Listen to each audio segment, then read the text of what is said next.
শিক্ষার যতগুলো অ্যাপ্রোচ আর মেথড আছে তার মধ্যে সবথেকে প্রাচীন সবথেকে ওল্ডেস্ট যে মেথড সেটা জিটিএম। জিটিএম এর full form grammar translation method.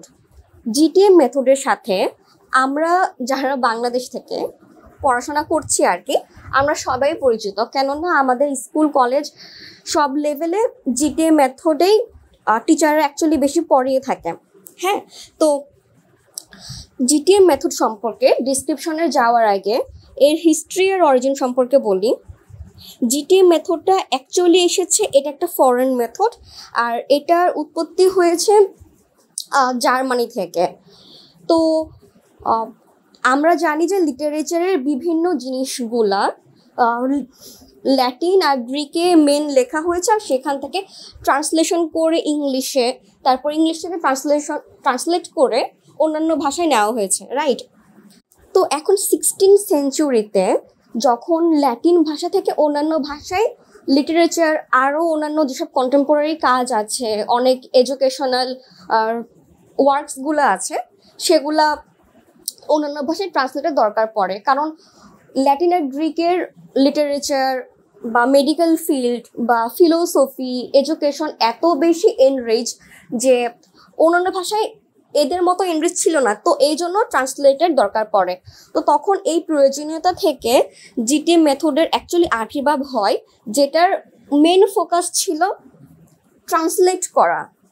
আর এটার টাইটেল শুনেই বোঝা যাচ্ছে যে এটা অ্যাকচুয়ালি একটা ট্রান্সলেটিং মেথড। এখন এটাকে ফর্মালাইজড করা হয় 18 সেঞ্চুরিতে জার্মানিতে, এবং জার্মানির আশেপাশে 18 সেঞ্চুরির আশেপাশে মানে ব্যবহার করা হতো, হ্যাঁ, জার্মানিতে মেনলি। তো এটা একটা foreign method.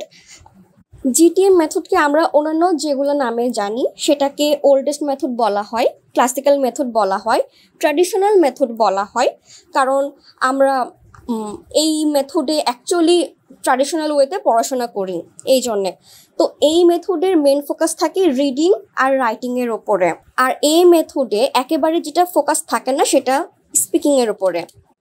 GTM method is a teaching method where teachers teach grammatical rules to students and students memorize those rules to translate sentences and passages between target language and native language.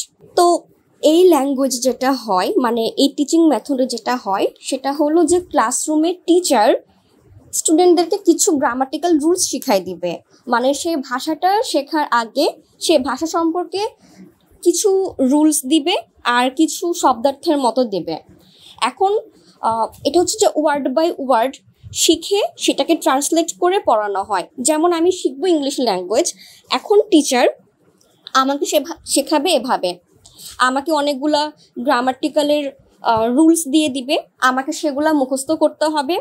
তারপরে teacher একটা passage দিয়ে দিবে, তারপর বলবে যে তুমি এই প্যাসেজের মধ্যে ওয়ার্ডগুলোর মিনিং বের করো এবং সেই মিনিংগুলোকে ট্রান্সলেট করে করে তোমার ভাষাতে পড়ো। যেমন টিচার আমাকে একটা সেন্টেন্স দেবো ইংলিশে, সেই সেন্টেন্সের আমি যে ওয়ার্ডগুলো আছে সেগুলোর ওয়ার্ড বাই ওয়ার্ড ট্রান্সলেট করে সেটাকে আমি বাংলাতে সেন্টেন্স বলছি। তো এভাবে শিখছি আমি।